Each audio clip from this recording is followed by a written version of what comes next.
Hello everybody, Kevin J. Johnston here, freedomreport.ca. I have the extreme pleasure of sitting with Sandra Solomon, who you have been introduced to online as the lady who protested at the Peel District School Board.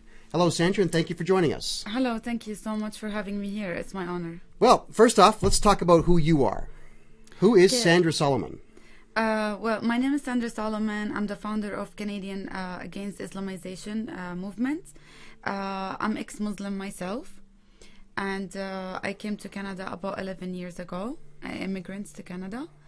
I was raised all my life in Saudi Arabia, between Saudi Arabia and Jordan.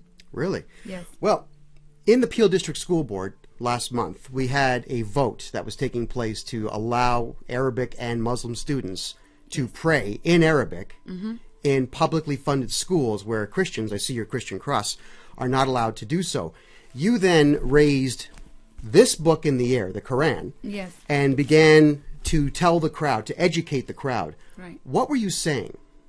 I was telling them that Quran, it's a hate literature, and Islam, it's a terrorist ideology, and I was warning Canada about this decision that they're bringing the Quran and the Islamic teaching to the Canadian school, and because I know this is the part of the plan of the Islamization movement, that they're trying to bring Islam to the school and to brainwash the kids as early as possible with Islamic teaching. What is the goal for Islam to brainwash our kids? What is the end game for them in doing this? Of course, they want to convert the kids as early as possible to Islam, and they want to let them also, live Islamic culturally, adapt Islamic values, and try to, like for the girls, to let them wear the hijab, and for the boys, the lifestyle, the Islamic lifestyle, the Islamic culture lifestyle. So slowly they want to, this is the implementing of Sharia law in schools. And of course, you and I are dead set against Of course. that. Big time. Yes. So let's go back now to Saudi Arabia. Yes. Yes. You indicated when you were talking at the Peel District School Board that they took your son from you. Yes. You've witnessed a lot of death and murder. Yeah. And you had to escape the country as a woman. Could you clarify that? Yes, I face so many things. Like, I lived under Sharia law. Saudi Arabia, it's 100% Sharia law constitution, and that's what they teach us as we're young. That's why I was holding the Quran. They teach us that the Quran, it's our constitution. So to them, this is the government here in the Quran. They don't govern by Canadian law or Canadian values. They govern by Sharia law, by what says in the Quran. This is the constitution. So in Saudi Arabia, we learned the Islamic, the Quran and the Hadith. I was fully understanding what Islam it's all about, and I faced so many problem when I used to live in Saudi Arabia. I was forced to wear the hijab. If I'm refusing, I was physically abused a lot just because I refused the hijab. Wow. And they forced me into a marriage. Forced marriage, it's part of Islamic way of life. Women in Islam, it's a second-class citizen. They don't have freedom of speech. They cannot live freely, and there's no free thoughts. There's no free speech in Sharia law, and I faced so many problems as well. Since I was in school as well, they kicked me out from school many times. I lost opportunity to continue my education just because I was always arguing and questioning Islam, which is considered a blasphemy. You're not allowed to question. You just have to submit, and no question asked. So as an intelligent individual, which I can tell that you are, you see through this book. Yeah. You see through it all. Right. Just like I myself see through most of our Canadian statutes and laws. Right. I don't accept them. Yeah. So you've been outspoken about this, and that forced you to have to leave your country of birth. Right. And when things happen, through my life, when I came to Canada, I came with my son, but at a certain time, I had to leave him a little bit with his dad. After hardly I got my divorce, it wasn't easy as well. And when I told them, like years later, it's like it's a long story, but I'm cut it short. When I told them that I left Islam, I'm a Christian now. My son at that time was in Saudi Arabia, and they told me, you're not gonna come to see him. We will kill you if you come to Jordan again. And you know, I was. They told me, you will never see your son again. But praise the Lord, miraculously, I got my son back to me, but it wasn't easy. It was really, really hard. Where's your son now? He's with me now. In Canada? Yes. In the city of Mississauga. Yes. Praise him. Yes. Well done. Good Amen. for you. Yes. Excellent. Yes. Well, the Quran itself now, I have been reading Bill Warner's English translation of this book, and I am blown away by how this thing is structured. My understanding of the book, without the proper interpretations of it, is that it's organized from the longest story at the beginning to the shortest story at the end, which leaves nothing but controversy and contradiction in between all the pages. Maybe you could clear that up for everybody. Okay. The Quran itself, it's mixed between the Makkian. We should associate it with the history of Muhammad, the founder of Islam. If we don't know the history of Muhammad, we have to put it all together with the Quran, because it's a Makkian stage and the Medinan stage. It's actually two Qurans in one. So the Makkian chapters different than the Medinan chapters, and what's he said in the Medinan chapters abrogated what he said in the Makkian chapters. So technically, we should just take the Medinan one, because the Makkian one, it's been abrogated. All right. So when you're saying Makkian, you mean Meccan? Like Mecca. In Mecca. When he was in Muhammad, when he was in Mecca for almost 13 years, you know, he was preaching that he's a prophet, telling people, I am a prophet, follow me, and people don't not listen to him. And he was trying to deceive them using the Taqqyah and lying and pretending that he's a nice guy, he's bringing a religion, and you have your religion, I have my religion.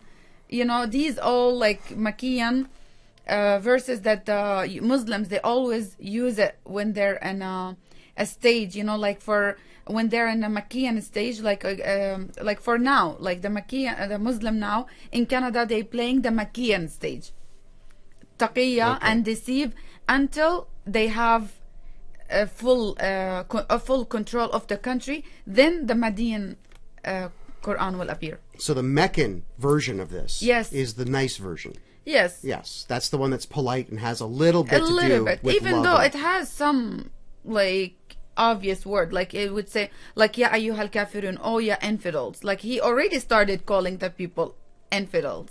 Right. And that's in the good book. Yeah, this is from the good side as well. Like he already put the label of the people who's not gonna follow him infidels. It's all Muhammad ideology that's been written in this book. So it's just one guy wrote this book, essentially. It's just one guy that or better yet, one guy who dictated notes and someone wrote it down for him. My understanding was that Muhammad was illiterate. Yes. Yes, okay. Abdullah ibn al-Jarrah. There is many people also write it. And actually, surprisingly, one of the people who used to write for Muhammad when he's, telling him what to write, and this guy was writing something, like Muhammad, he said something, but he was writing something else. And then he said to him, oh, but isn't better if we say something? He said, okay, just put it this way. So the guy who was writing for him actually left Muhammad and figured out that he's not a prophet or anything, and there's nothing is revealing to him. And he actually left him and left the Arabic Peninsula and went to Ethiopia, and he became Christian. The one of the guy who was writing for Muhammad. Let's just recap what you just said there, because that's hilarious. Yes, Abdullah ibn Jarrah, his name. Muhammad was dictating notes to someone else to say, I am the prophet, I am the word of Allah. Yes. Everything I say is law because it comes from Allah. Yes. Then this guy would write something else down. Right. Read back what he had written. Yes. And Muhammad would just say, yeah, okay, go ahead with that. Yeah, because it's better. the job is done. Yeah, exactly. Yes. Like it fits better because once the people who do not know how to read the Quran in Arabic, that's why I always recite the Quran in Arabic because I understand the original language of it. It's like a poetry. It has to fit nice together. So as he's Oh, boy. writing, he has to put it together. It's like when you write a poem, you have to put things together. Trial and error. Yeah. Exactly. Testing. Yeah. So that's the Quran because the Arabic Peninsula, the region there, it was people was famous by poetry. Arab people, Understood. you know. That's But it was such a farce. Yes. That even Muhammad's personal scribe. Yes. Said the hell with this. Yes. Left the entire Arabic area. Yes. The desert. Left. Yes. And became a Christian. Yes, and he went to Wow. Ethiopia and Al-Habasha in Arabic, and he became Christian. What do I say then Yes. to any Muslim apologist Yes. or any Mohammedan out there who Yeah. tells me that that is not true?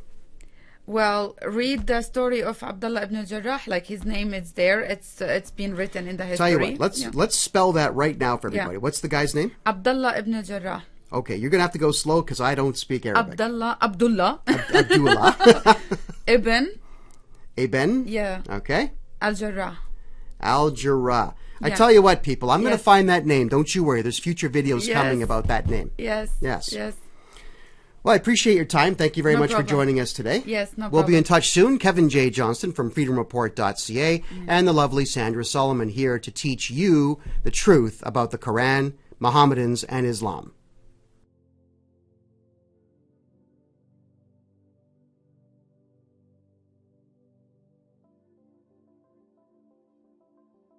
Kevin J. Johnston here, freedomreport.ca. I'm with the lovely Sandra Solomon to talk to you about the Quran and the Islamization of Canada. We talked in our last video about the Peel District School Board, and for those of you out there that don't know what that means, Peel Region is a culmination of 3 cities, Mississauga, Brampton, and Caledon, which are to the extreme west of the city of Toronto in the province of Ontario, Canada.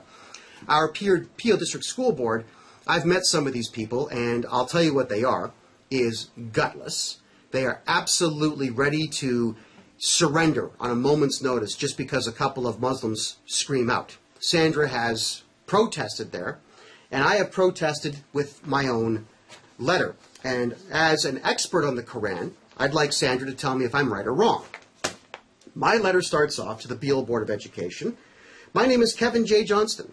Before I begin speaking to you, I demand the women among you lower your gaze. Quran 24:31. Am I right?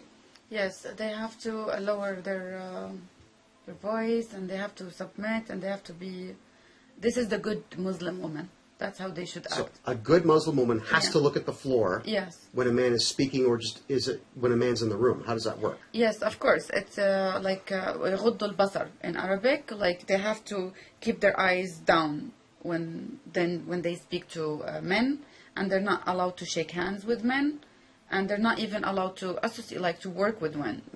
Like I lived in Saudi Arabia. Everything is separate. Actually, the girls, they will have their own schools, and the boy have their own schools. There's no mixed school under Sharia law. You cannot do that. Oh my Lord. Yeah.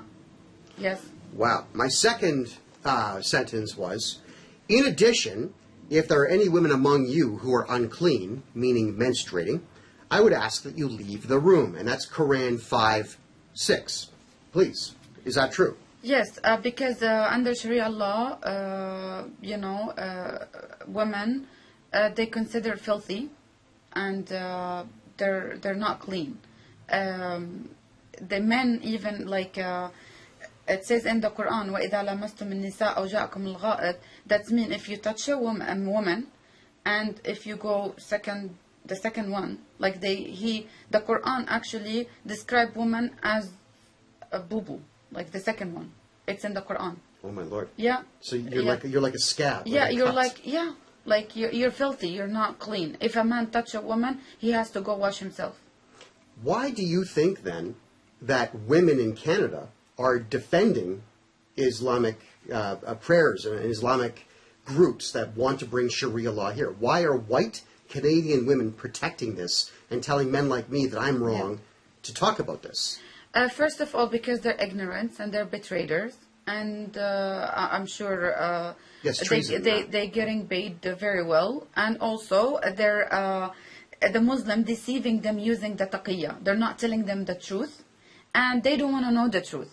Well, Taqqyah is the rule in this book that says it's rule lie, number one. lie, lie. You have to. If you don't lie, you're not Muslim. Really? Yeah, you have rule to lie. number one. It's rule number one. You have Taqqyah. To lie. Yes. Wow. Yeah, deceiving until you got what you want, until you're the upper hands. You know, you make them submit to you by deceiving. They're deceived as well, and we have to. When we're talking to them, we want to educate them. It's not like we're enemy for them. We're bringing the evidence. We're bringing everything that from the Quran, from the Hadith, from Imams themselves. They're saying this. So what else they want? We got all. It's not like just we're bringing something from our own heads. I can provide with every. That's why in the Peel District School, I have bunch of papers with me, and I keep repeating. I have evidence. I have evidence. I wanted to give them the evidence of what I'm saying. Well, you're asking Janet McDougall Yeah. to do something other than scream and yell at white Canadians that pay her salary. Yeah. She is a psychopath. There's a lot wrong with her. I've yes. met her. I despise her in every way. And the school board, during our next municipal election, you'd be wise to get her out. Trust me. Yeah. Regardless, my third statement here is, I would also like to ask the men holding this letter, if you have shaken hands with or touched your menstruating colleagues, please rub your hands in dirt and then wash them in water so that you are clean. And that's Quran 5:6 as well.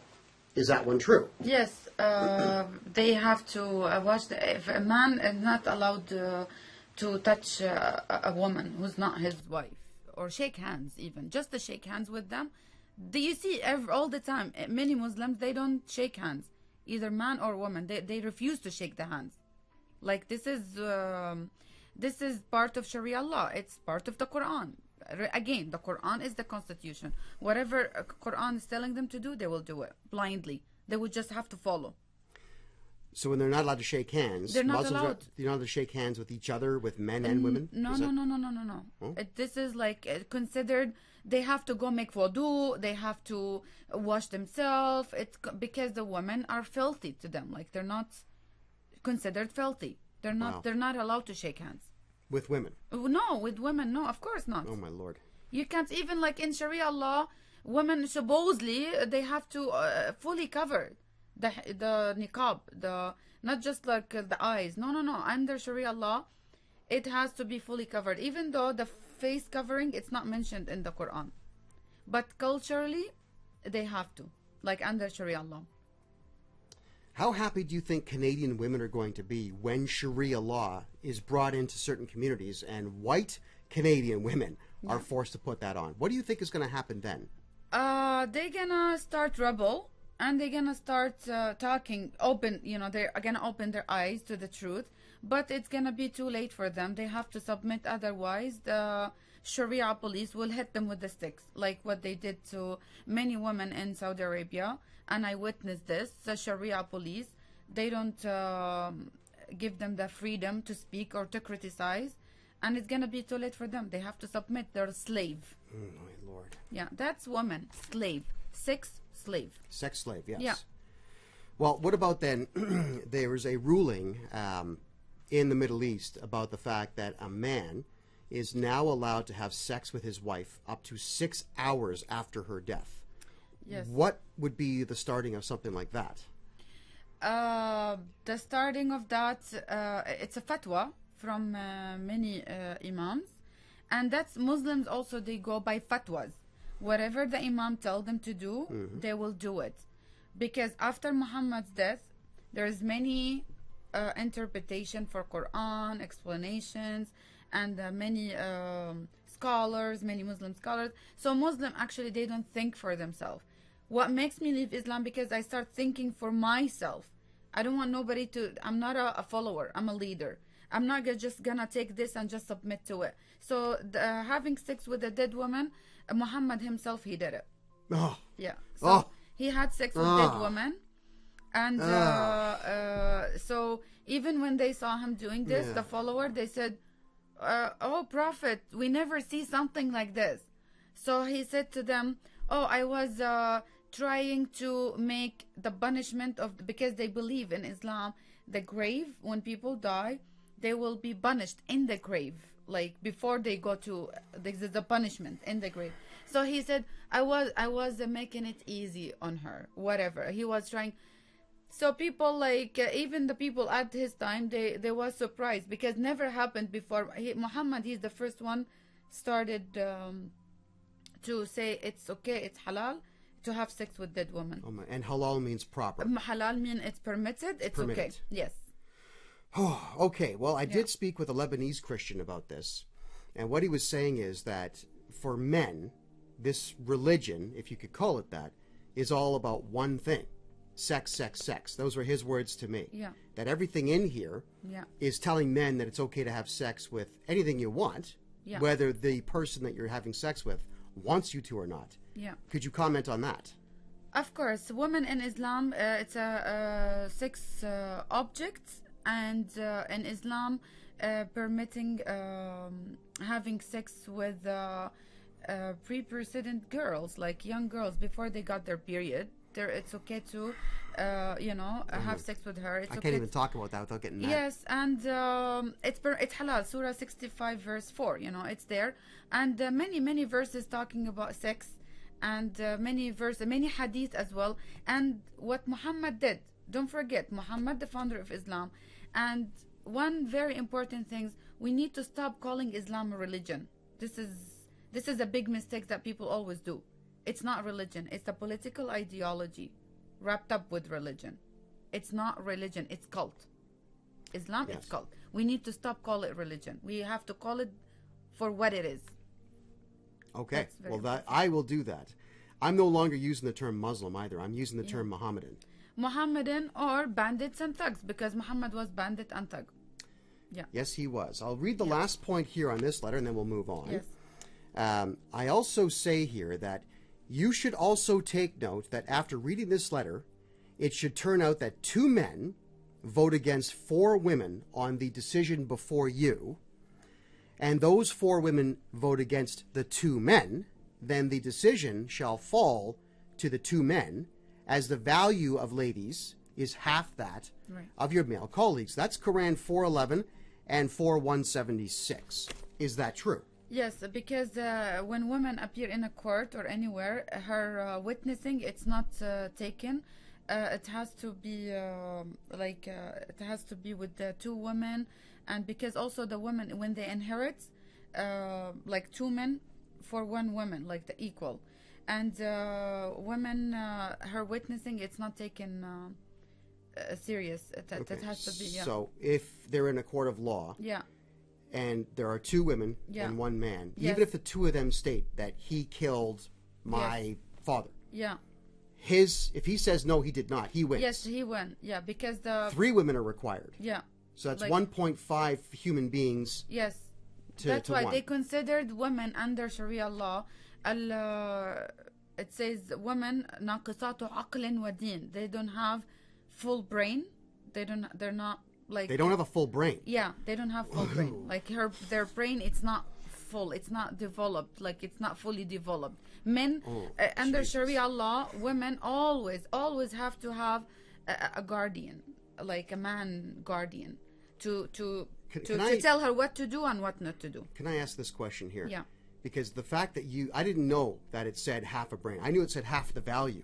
Yes, But in I the didn't know hadith. it said half a brain. In the hadith, And yeah. that pisses me off. Yes. So my real question now is, how does a criminal like Bonnie Crombie, the mayor of Mississauga, the 6th biggest, possibly the 5th biggest city Yeah. in the country now, Right. how does she not, as a woman, be repulsed by the fact that the people who are supporting her and whom she is supporting Yeah. believe she has half a brain?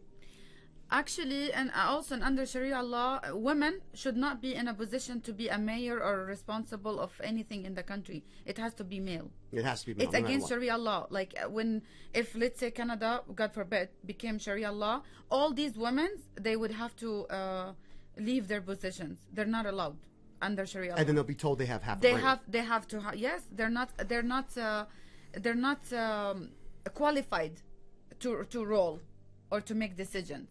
So how they gonna make them mayor or even these school board women? They're not allowed. Let me tell you something. As a man, I'm the first one to say that 95% of men are not qualified to do much more than pull up their own pants. Yeah. So for me to hear what you just said, Yes. this book makes me extremely angry. Yeah. I married a woman who has 3 degrees. 3. She's working on another one now. We're Yeah. talking about someone who has twice my brain capacity. Right. Smart is sexy. And Yeah. for this book to tell me that I would now have to look for someone who's a moron or try to convince my wife who has this much education Right. that she is stupid because this book is sitting on my desk Yeah. is highly offensive Yes. and highly angering.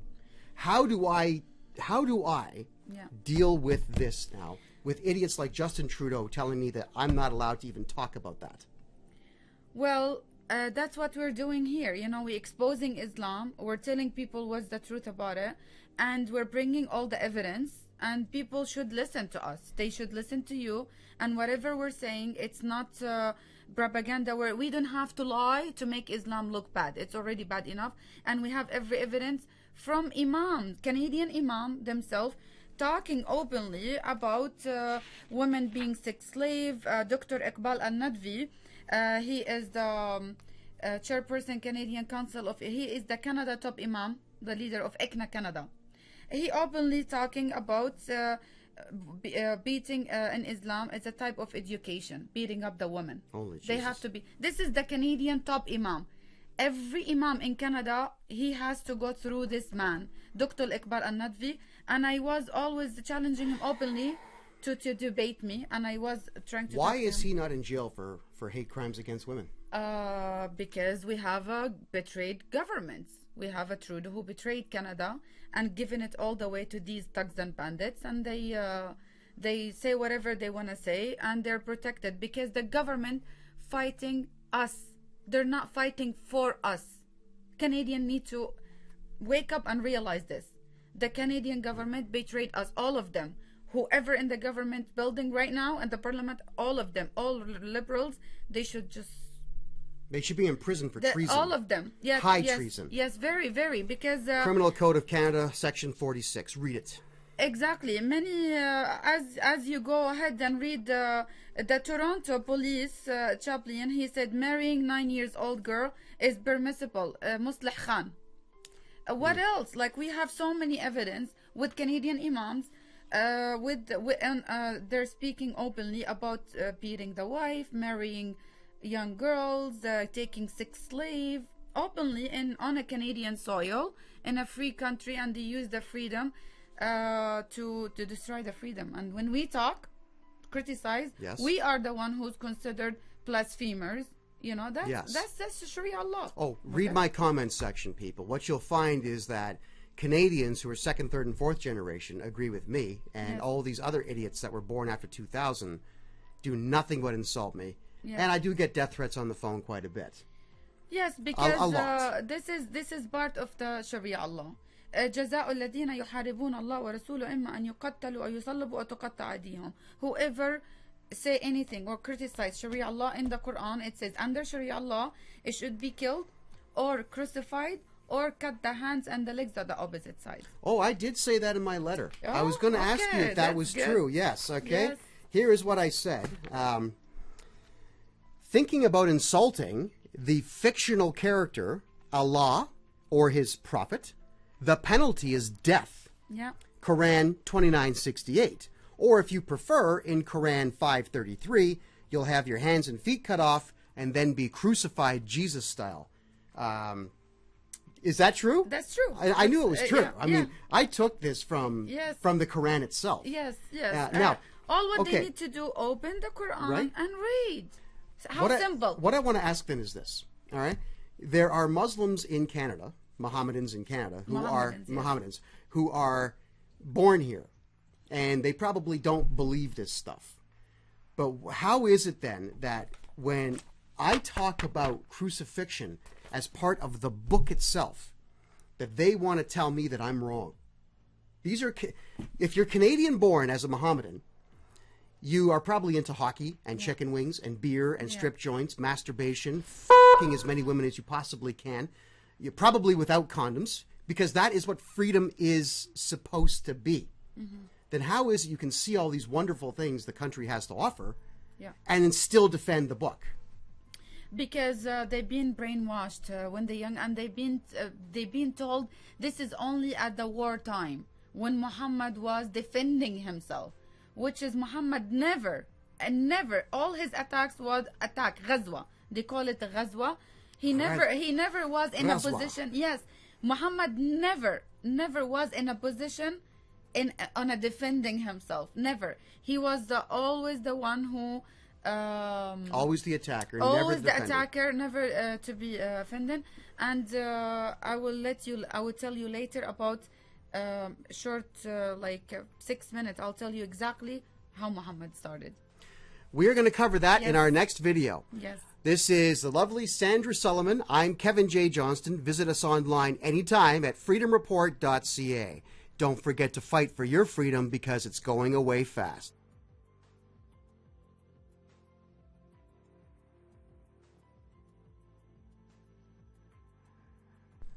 Kevin J. Johnston here, freedomreport.ca. I'm with the lovely Sandra Solomon, who is an expert in this book right here, the Quran, mistakenly known as the Holy Quran, because after reading as much of it as I have, I can tell you there's nothing holy about it. Sandra, would you please go ahead and tell us how Muhammad got started? Okay, Muhammad, when he was in Mecca, so we have to understand the environments. What's the people used to do there in Mecca? Mecca was a multicultural city. It has Jews, Christian, it has all kind of, it's a pagans, people going around the Kaaba, the cube, doing a Hajj, doing pilgriming. So the Hajj, it was a pagan ritual before. So Muhammad and Ramadan, it was also pagan ritual. So, and they used to go around the Kaaba also half naked, and after they finish, they go and have sex, whatever. Oh, so this kind of party. Yeah, this is part of the pagan ritual. They bring the idols in the Kaaba at the cube, and they bring they do with the drums and whatever, and they go around the Kaaba. So story short, Muhammad, he starts and also there was, the region has a false prophets and cults, there's many things. And there was a guy, his name is Musaylima. This guy, so that word Muslim came from that man. His name is Musaylima, and he was claiming that he's a prophet and he has a Quran, and he was doing his Quran poetry, and people like him, blah blah blah. So Muhammad felt jealous, and he said, okay, because Waraqa bin Nawfal, the uncle of his first wife Khadija, they're also being a heretic Christian. Like, they're being kicked out from the church because they start heresy against the Christian faith. So they went to Arabic Peninsula, and he got connected with them. That's why also Muhammad knew a little bit about the Bible, about the Old Testament. That's why many things in the Quran, it has a connection with the Jews and the Christian, and mainly Jews and Christians. So Muhammad felt jealous, and he wanted to claim that he's a prophet. So he started doing the da'wah. They call it da'wah. That's the same word. They're still using it, and claiming that he's a prophet. When so no one, da'wah just means to da'wah preach? to tell tell them I'm a prophet. I'm bringing religion. Follow me. Nobody follow him. Like very few people. For 13 years, he's trying to convince people that he's a prophet, and no one buy that, because they told him you're crazy, you're majnoon in Arabic. And so he's a terrible car salesman. Yes, and Muhammad, his personality, he has a lot of psychological issue, because what happened to him when he was orphaned, and the Muslim believed that he was his name Muhammad Abdullah, which is not true, because no one really know who's his dad, because they still believe that he was born 4 years after the death of his father. So Muhammad felt jealous and got envy and got revenge, and he started hatred. He was a hateful person. He wasn't like a normal person. and he has a lots of psychological issues. So for him to be able to succeed, he got connected with a group of people, a group of bandits and thugs. They called in Arabic al-Sa'alik. Al-Sa'alik. These people, al-Sa'alik in Arabic, bandits and thugs. These bandits and thugs, they used to live in the mountains outside the tribe. Mecca and Medina, it's like a tribal region. And Quraysh tribe, they were trying to keep the peace because it's a trade market. So they were trying to keep the peace with every religion or every cult or whatever. They want to keep everyone in peace because they don't want to lose the trades, you know, coming from the north, going to the south, you know, between the north and the south, Yemen and Al-Sham. So Muhammad went to these bandits and thugs. These bandits and thugs are criminals. Like, they ashamed their tribes. So they kicked them out of the tribe. They're not longer allowed to. So the rapists, the thieves, the murderers. murderers. The murderers, the criminal, you know. So Muhammad got connected with them. They're serial killers, and they don't fear death. They just want to kill and rape and do their own thing. So at that time, you know, I always say that if we don't understand what happened 1400 years ago, we will never understand what's going on now. So to recap that, he tried to get normal people like Yeah. you and I to follow him and believe in him. Yeah. Everyone rejected him. Yes. So he left town, Yes. went to the mountains and found all the creeps, the thieves, the liars, the murderers, and convinced the mentally unstable. Exactly, mentally Okay. unstable. Good. They're already criminals. They are ready to fight. They don't care, you know. So these thugs and bandits, they used to attack caravan, kill the men, and take women, sex slave, and take the kids and rape them and train them to be like them. So Muhammad, he connected with them, and he said to them, follow me, like, help me with my da'wah, help me with my claim, and I will give, why you're living in a mountain, I will give you land, I will give you more women, and I will give you more spoils, more ghanaim in Arabic, and more kids. So they said, okay, we'll follow you. You know, they don't care because he gave them what they actually looking for. So, and he took them to Medina. That's why he did immigration, Hijra. When people immigrant to Canada to go, this is this is part of the plan. What Muhammad did, he immigrant to Medina, and when he started in Medina, start the army. And he starts playing politically. That's why I always say Islam, it's a political. He started playing, you know, there was Al-Aus, Al-Khazraj, there was many tribes. And these tribes, it's normal, all the tribes, it's a... they used to fight over water, over anything, to power, who's bigger than who, stuff like that. Like our modern social justice. Yeah, warriors, exactly. yes. It's the same. People never change, you know. You know, when King Solomon, he said nothing new under the sun. It's the same thing. It's been repeated. So Muhammad used the fight between tribes using these thugs. Like these thugs, it's like when you're renting someone, when people rent a killer for them to do the job. Mercenaries. Exactly. Yes. So he used these people. Let's say this tribe hate the other tribe, so they need someone to do the job for them. So they will, Muhammad bring them these thugs and help them to claim that, to believe that he's the prophet. And so the Prophet Muhammad he was, had his own psychopaths that he Yeah. had convinced using his own version of the book. And then would hire these guys out as mercenaries to whichever tribe had the most money or the most women or the most water. Yeah, and they fight to each other, you know, and he wants to take over each, you know what I mean? And so he used these people, the thugs and the bandits, and slowly, you know, they start, and there was also the big four Jewish tribes in Medina, Banu Qurayda, Banu An-Nadir, Banu Qaynuqa, Banu Khaybar. And so in Medina, he established the call for jihad. The word jihad started on terror, terrify them, I will cast a terror. All these verses that's why I always say they have two Quran, the Medina Quran, the Makkiyan Quran. We don't need to bother with the Makkiyan Quran because that's it. We don't have to, we cannot apply Makkiyan Quran for today time. We have to do the Medina time. Medina Quran. So that's why he started calling, called, you know, everyone who do not believe in him or Allah, Satan, you know, and an infidel and they should be killed. So he adapt the bandit law, and the Sharia law is the bandit law, technically. So whatever these bandits and thugs, they used to have, every mafia group, they have their own rule, right? So this entire book It's is the rules that were used by Muhammad to keep his thugs in control, Exactly. and in rank and file. exactly. So that's why they started, and he came back to Mecca when he started the first army, like more than 300 bandits and thugs. He collect them all and train them and make the swords and everything. When they're ready, he went back to Mecca, and he start genociding and killing, and he start calling for jihad. وقاتلوهم قاتلوا الذين لا يؤمنون بالله ولا باليوم الآخر حتى من الذين أوتوا الكتاب حتى يعطوا الجزية عن يد وهم صاغرون.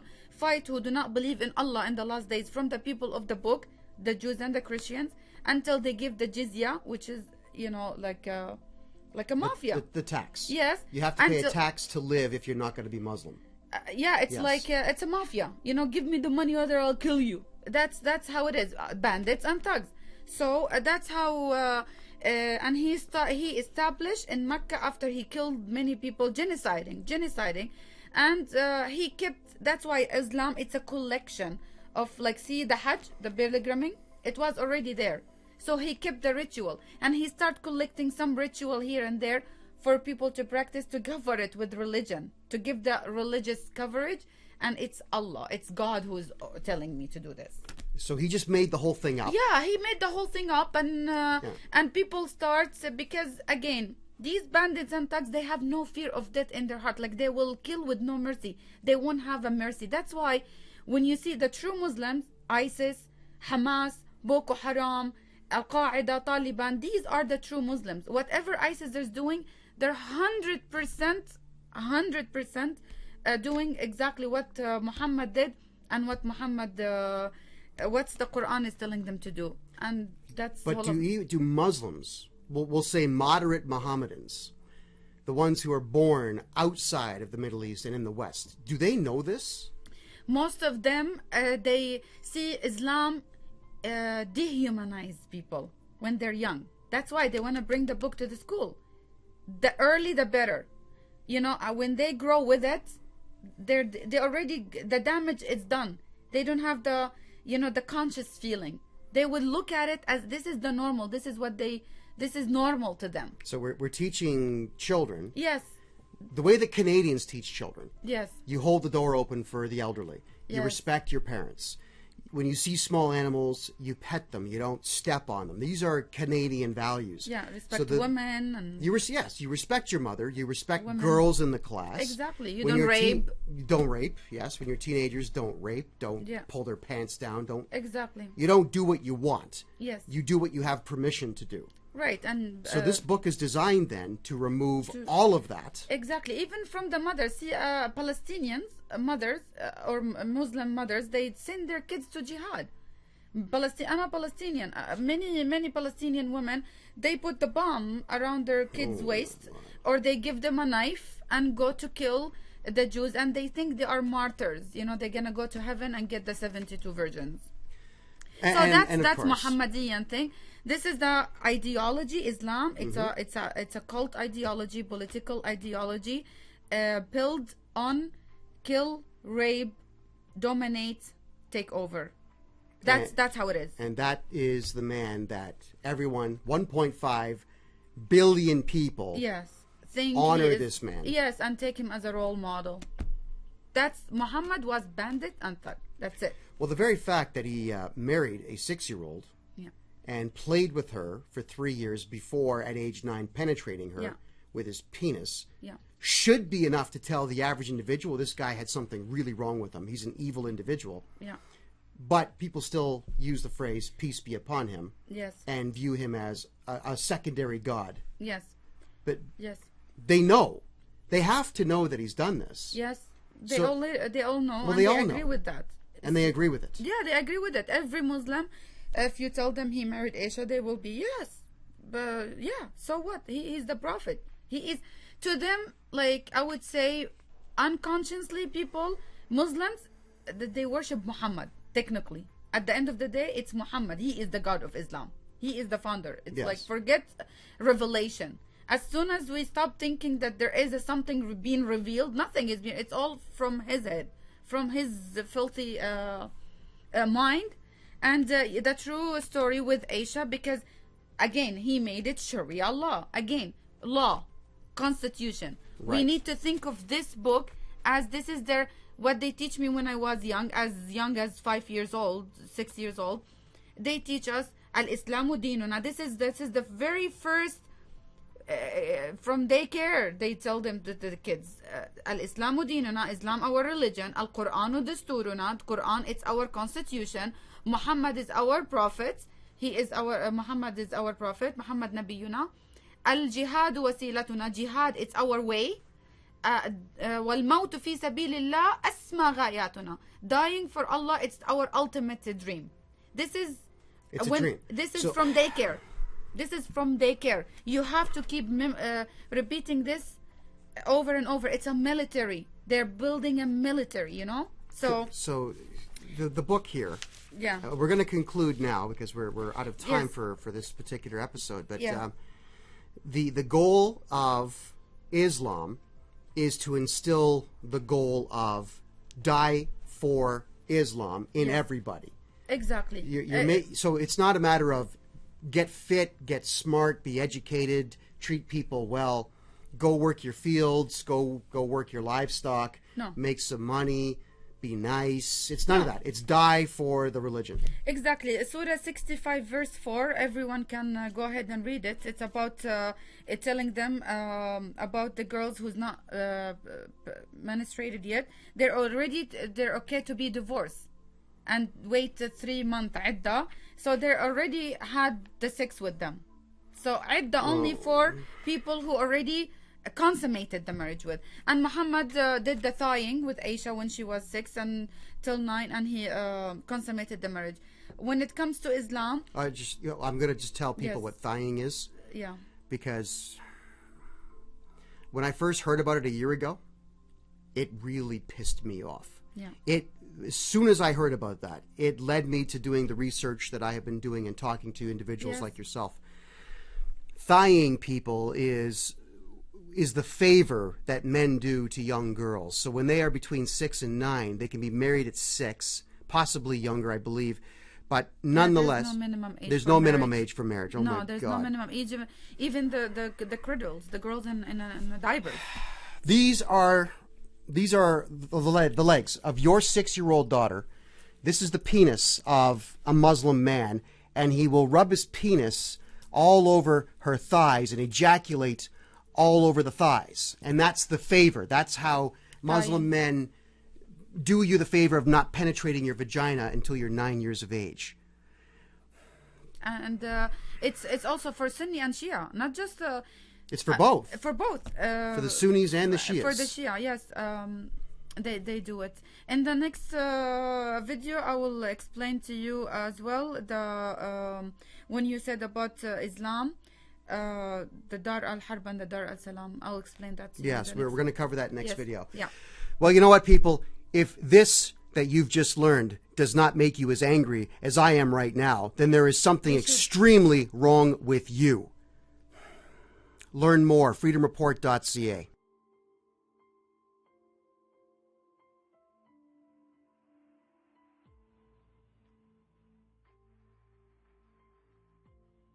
Kevin J. Johnston here, freedomreport.ca. Once again, I am with the amazing and the lovely Sandra Solomon, who is going to now tell me about a term that was brought to my attention about Islam called the House of War.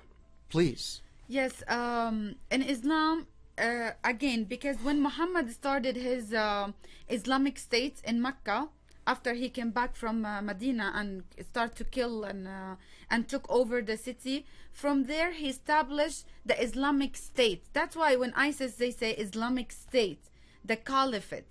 So he established that, and from there he started something called Al-Futuhat Al-Islamiyya, meaning Islamic opening, conquering other infidels' lands, kill the infidels, wherever you find them, killing and take women sex slave, take the spoils, take kids, train them to be like to grow in number.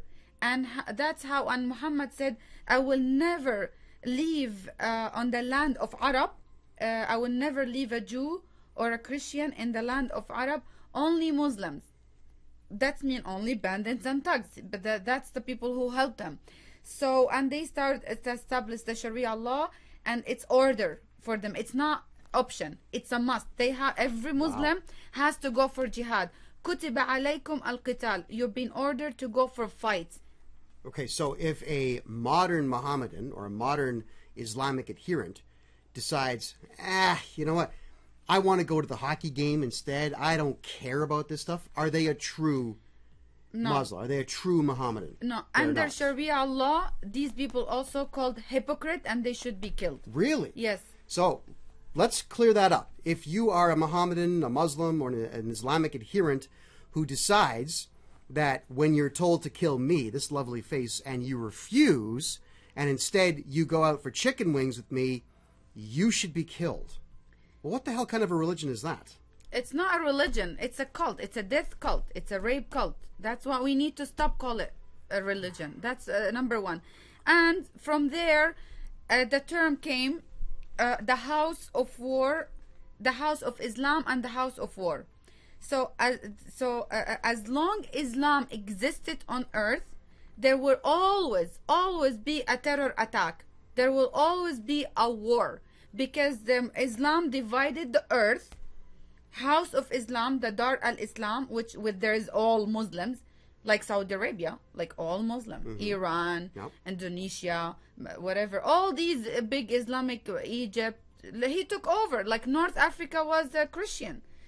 All Iraq, the Assyrian, they're all Christian.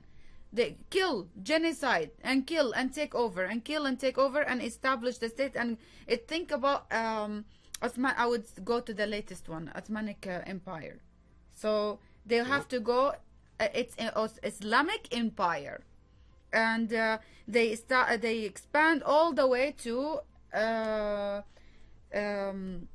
Spain, when they call it Andalusia, and Andalus, and Spain. But they took it over and they changed the name as well. Right. So just so that you know your history, is that the Islamic Empire made it all the way out across northern Africa and into Europe all the way to Spain. Yes. Before being pushed back by Christians. Exactly. And that's what instilled the Crusades. The Crusades were to go and defeat Islam and drive it out. Exactly, because they used to do a genociding, raping women, taking all the Christian women, and they do lots of crucifying. Like on a street, they will kill, they behead people in front of the kids. I witnessed the beheading myself, in Saudi Arabia, in front of the kids. After every Friday prayer, that's another thing when they wanted to bring it to school. Let them bring the beheadings too. Let the Canadian kids, they want in the future, they're going to witness the beheading. After every Friday prayer, they go and witness the beheading, flogging, cutting off the hands. Kids, they see this. Children watch this. And become completely desensitized. That's the... Dehumanized. Dehumanized. That's what... So the Dar, House of Islam and House of War, until the whole earth become Muslim. Think about it as a fascist movement. Think of when you think of Hitler, what the first thing comes into your mind? The Holocaust. Yes. When you think of Muhammad, you should think the same way right away. Well, I do, but I'm smart. Yes, of course, because we need people. That's when we do these things. When I'm telling people these stuff, I want them to be aware of the real danger. It's not a joke. It's a matter of a national security. Canada in real danger. Muslims are here to take over, not to integrate with the Canadian law, not to appreciate the freedom, not to respect the Canadian values and live with it. No. They have to take over and replace it with Sharia law. And they're already starting with the Islamophobia. Bill 103. Read it. It's a disgusting document. Very disgusting, and calling Islam religion of peace. It's not a religion, and it has nothing to do with peace. House of Islam and House of War. As long Islam existed, the terror attack will always existed. The war will never stop. The war on the Western civilization, this is their goal now. They want to bring the caliphate. That's why ISIS started, and Boko Haram and Hamas. Like, we should clear up in one sentence. Yeah. What's the caliphate for our audience? The caliphate equal Islamic empire. It's the dominating of a big, massive land, which is the whole earth, to take over countries. Because Islam, this is very important for every Canadians to know. Islam do not believe in borders. There is no such a thing called border or countries. No countries. It's a one state, big state with the one leader, caliphate, al-Khalifa, like Abu Bakr al-Baghdadi for now. You know, yes, okay. he claimed, okay, I am the caliphate, because the Muslim believe they cannot live without caliphate. They have to have a caliphate, and this caliphate has in every area, on like in North Africa, Amir, they call him prince, okay, and this is just a man. Yes, he is a one, like Muhammad. Think of Muhammad and think of a caliphate to run the whole. So like a region. really evil pope. Yes. But not that Mohammedans or Muslims will see him as a pope. Exactly. They'll see him as a leader, political leader. A political leader. And also like an army. They will build the army. Again, remember Muhammad when he built the bandits? So that a better term would be a general. Yes. A military general. Military general. Right. And also they to expand more. And what Muslims are doing now in Canada, they kind of setting the ground for the caliphate. Trudeau, I don't call him like a prime minister. I call him the caliphate. He thinks it's the caliphate for the Muslim. He's a leader for Muslims. You know, Trudeau. Oh, he's certainly not one for Canadians. He's not for one Canadians. And Trudeau betrayed her. He thinks he's the imam. He is the leader. And many videos for him proves that he said the Shahada, and he go to the mosque and he So given the Shahada is the to declare there is no God but Allah and Muhammad his messenger. So so that's the exact phrase. Yeah. There is no God but the fictional character of Allah. Yes. And the warlord Muhammad exactly is his prophet. Yes, it's all about the House of Islam and House of War. We are now Canada. It's a house of war for Muslims. They need to come here, do immigration, Yes. and come invasion. Invasion. You know the invasion that coming now, Yes. and, And Trudeau win- opening the door for Yes, them. and win Come. elections. People like Omar Agrabah Exactly. and Ikra Khalid, who simply will not return my phone calls. Exactly. Nonetheless, you will talk to me whether you want to or not. Trust me on this one. Yeah. But that's what's happening here. So let me ask you this then. Why is it that second, third, and fourth generation Canadians are voting for these people? I mean, I've met Ikra Khalid.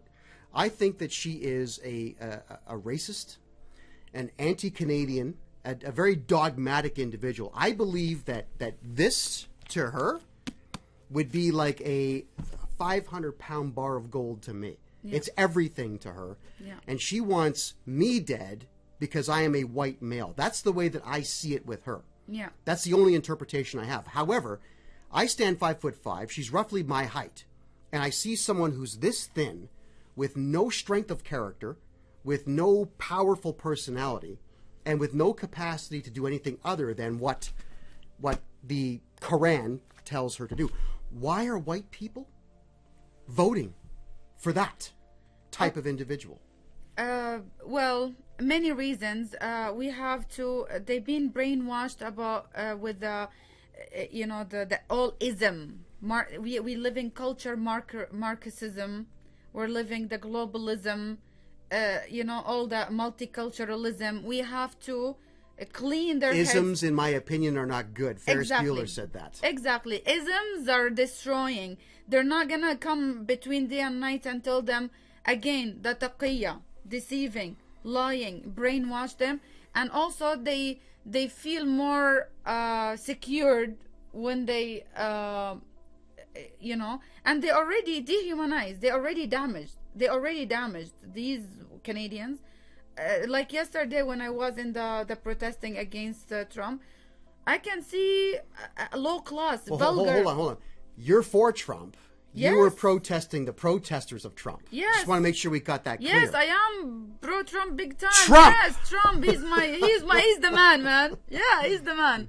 I admire him, and I'm really proud of USA that they make the decision, and hopefully one day Canada, we will make Canada great again. We will. Well, then that would be Kelly Leach.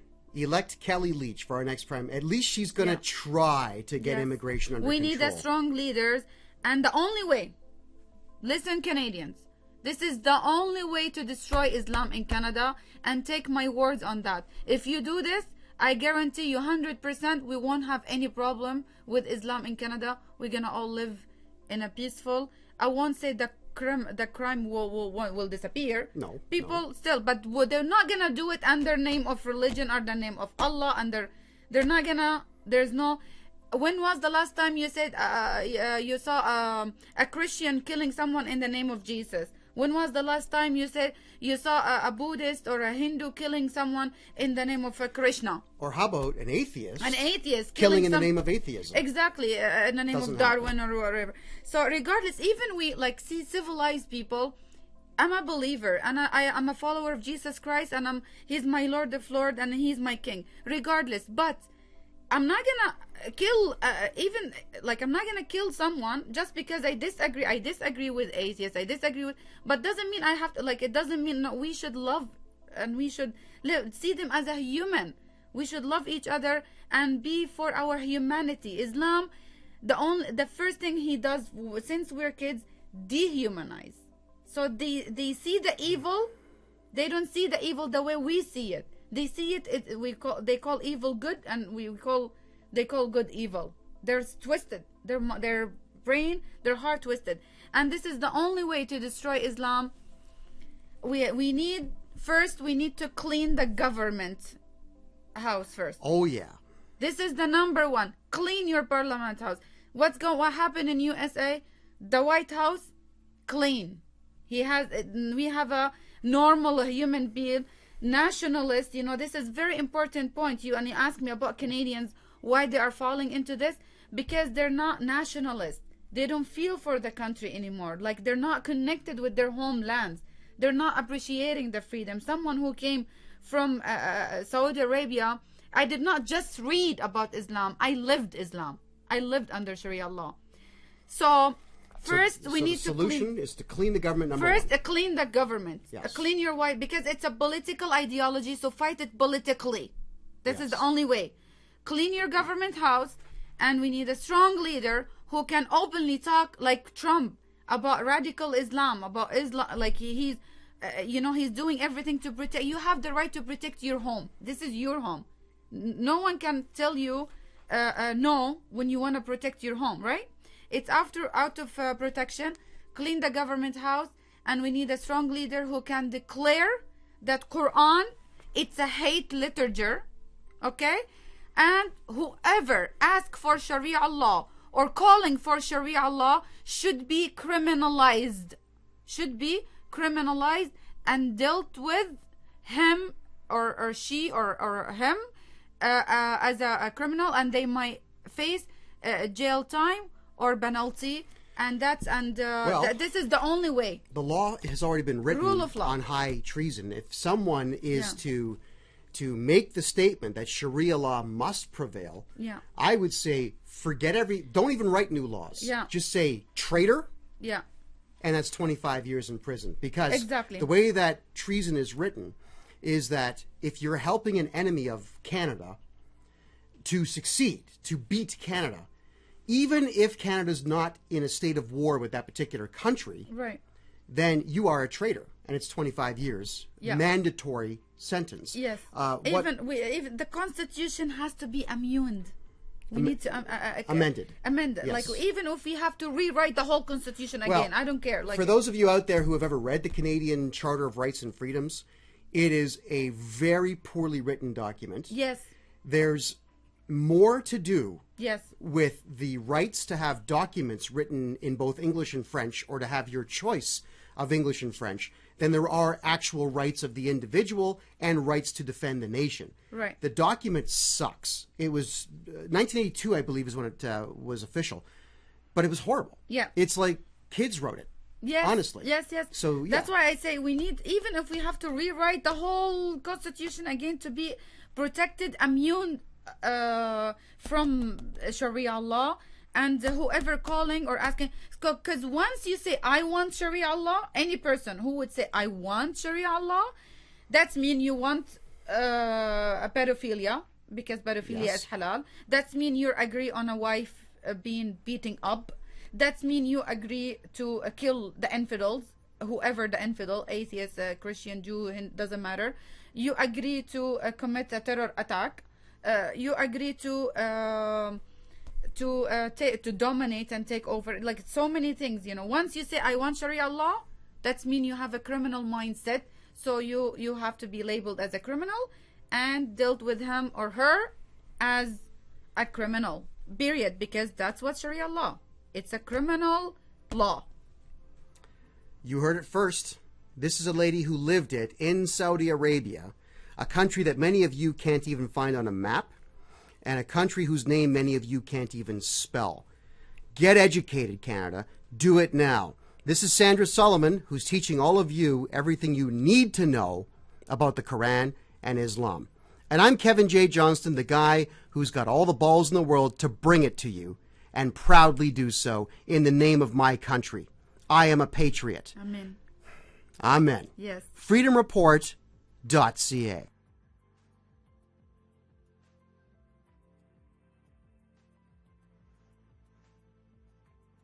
Kevin J. Johnston here, freedomreport.ca. Once again, I am with the lovely Sandra Solomon, who is going to now talk a little bit about honor killings inside of the country of Canada and about fake media and the falsification of reports by our mainstream media. Honor killings. Let's cover this. What would inspire or incite a man, a man, to kill his own daughter? Okay.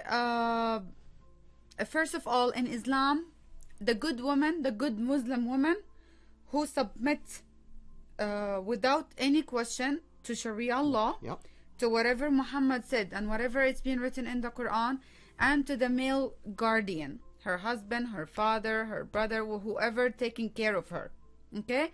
Because in the Quran it says, الرجال قوامون على النساء بما فضل الله بعضهم على بعض. That means men are the upper hand of women. They are like they're the first class, and the woman is, because Allah prefer men, not women.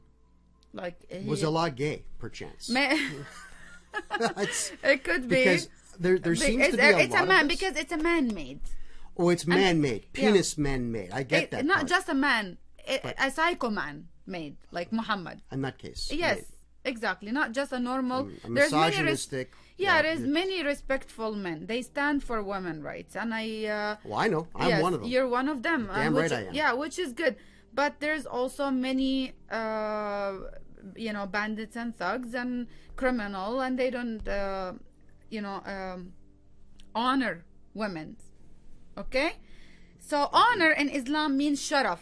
Sharaf mean like, because everything they think about, it's the bottom part of the woman. Because Islam, it's a sex cult, right? Yeah. So they always fear a good Muslim woman who submits to Sharia law, to Islam, to the man, and her job only to be obedience. The good Muslim, she obedience to the will of Allah and will of Muhammad and will of her husband.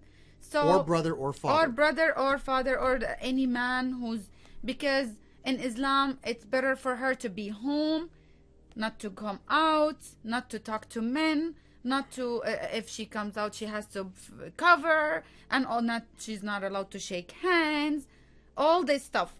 So when these Muslim girls come to Canada, and they want to be modernate, they want to be civilized, they want to take the hijab, They want to live according to a Canadian lifestyle. Tight jeans. Yes. Yes. Tight jeans. Yeah. And The good whatever. stuff. It's not. You know, they look at her as a low class woman because Islam divided the woman. This is another subject. We'll talk about it later. Why the hijab?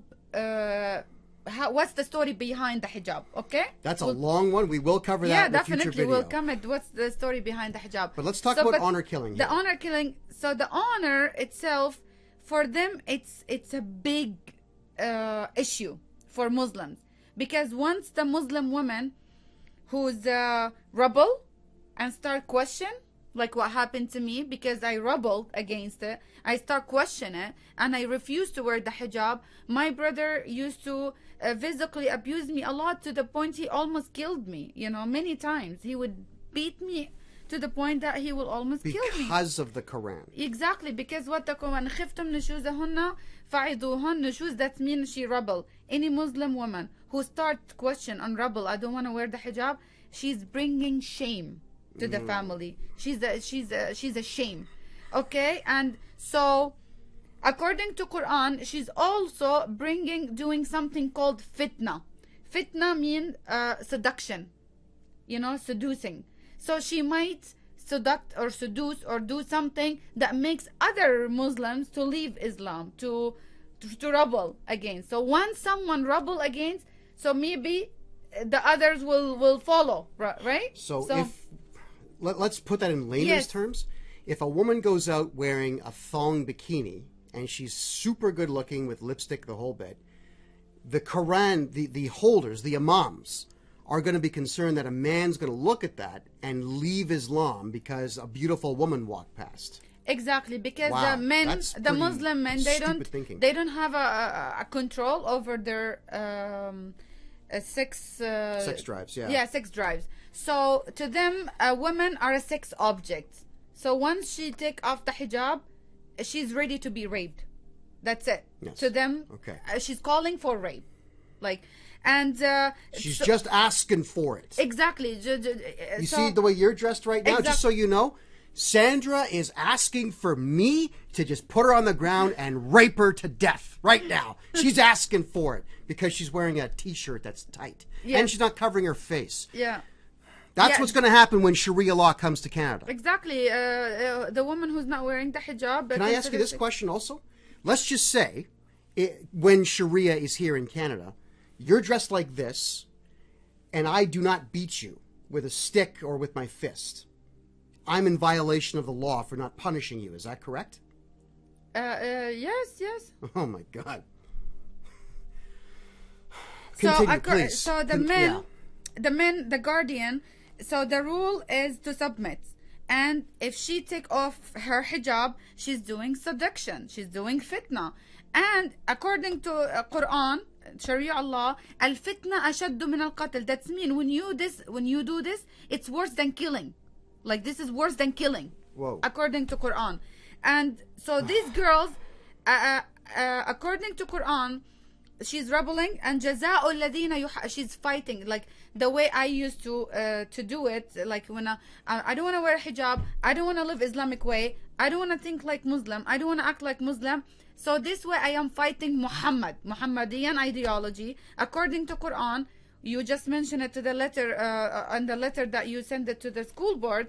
According to Sharia law, any Muslim who rebel or against Sharia law, that's mean already considered infidels, and they should be killed or crucified or cut the hands and the legs and the opposite side. Even if they are a Muslim. Even if they're a Muslim girl, even she doesn't have to say it verbally. Her action, it says that she doesn't want to live Sharia law.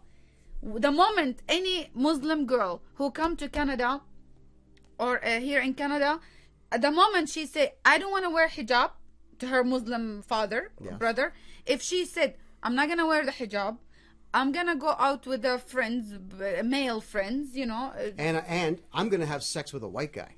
Exactly. And anything, like, no freedom. Forget it. She doesn't have a control over her own personal life, her own decisions, right? It doesn't mean, regardless, she, even if she like she doesn't want to have sex, but she doesn't want to wear hijab, period. That alone give the man, her guardian, a permission under Sharia law to go ahead and kill her. And according to Sharia law, this man who commit this crime, because they're already criminal, according to Sharia law, he's not gonna go to jail. He's not gonna face a jail time. Honor killing, it's like it's everyday story in the Muslim country, in Jordan, in Saudi Arabia, in Yemen, in Egypt. It's everyday story. There is girls getting killed every day. Every day there is girls getting killed just because they don't want to wear hijab. And we have many stories happen already on a Canadian soil.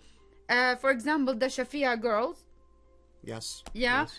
So they killed them. So this barbaric act, and many girls, God knows, we don't know how many of them, they're already getting killed in Canada, but the fake media, the false media, doesn't even talk about it. We don't know how many girls, Muslim girls, coming to Canada or living here and start to be westernized, modernized. They don't want to wear hijab, and according to Sharia law, she should be killed because she rebel against Sharia law. Well, your point is a very good one in Yeah. reference to the stupidity of our media. The Toronto Star is one I have no respect for, and CBC is the Yes. worst of the worst. Yes. Let's go to this footage right here.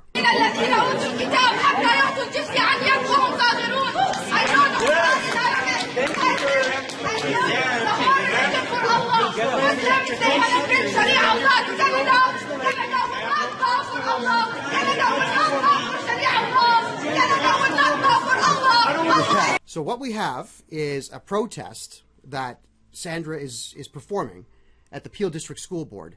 Now, this is what she's holding. Yeah. All right. And the CBC made it very clear that Sandra was holding anti-Islamic signs. She was holding this. Look, the footage showed you this. It's the Quran.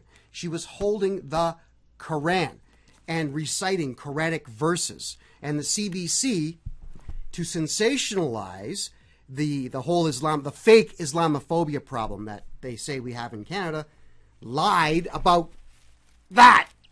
Yeah. Watch the video one more time. Watch the video one more time.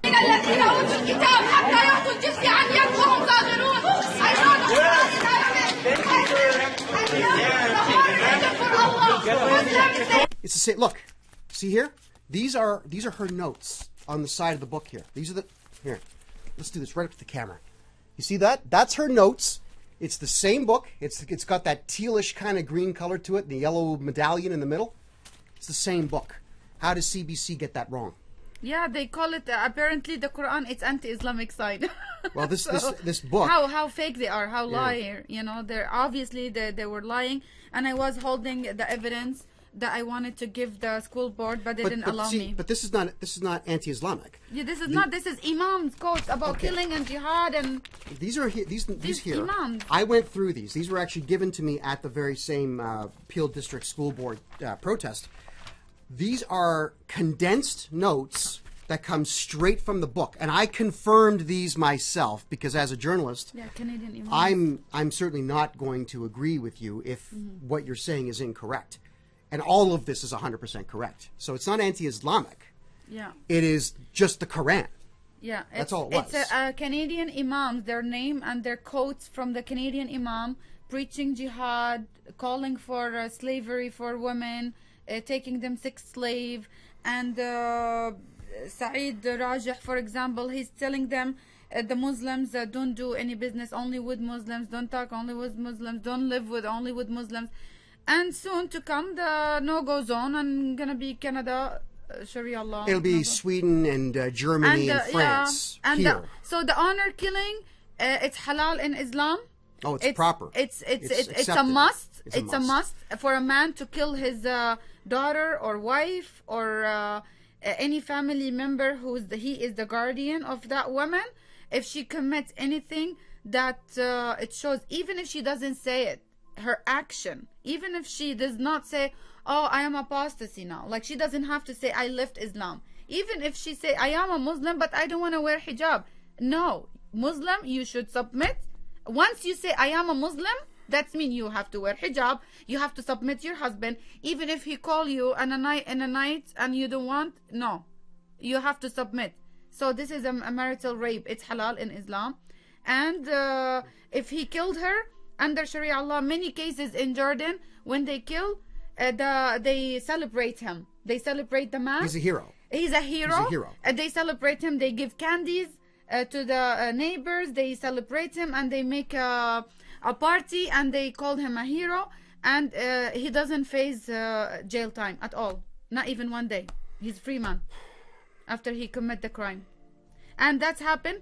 I encourage everyone to go and Google and put honor killing. Google it.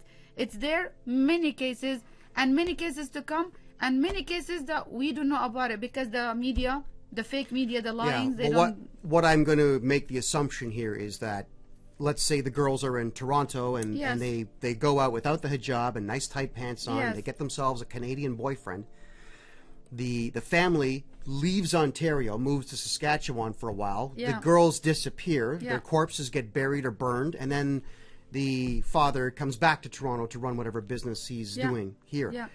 I don't think I'm wrong Yeah. in that assumption. It's certainly the easiest way to deal with it. Yeah. And I am completely and totally disgusted by it. And Yes. that is what our Prime Minister, Justin Trudeau, the traitor son of a traitor, I might add, read your history, and we'll cover Pierre Elliott Trudeau in future episodes. This is what you want, Canada. And I know that you don't really want this, but you want it through your own actions, which is a complete and total lack of action, by telling people like Sandra that she is holding up anti-Islamic signs, and by telling me that I'm a hate monger. Well, I'm not a hate monger, I'm an educator, and you wish you had a teacher like me in grade 8. Trust me when I say this. Thank you very much, Sandra. No problem. We'll be back next week with more education on the Quran. I'm Kevin J. Johnston. This is freedomreport.ca.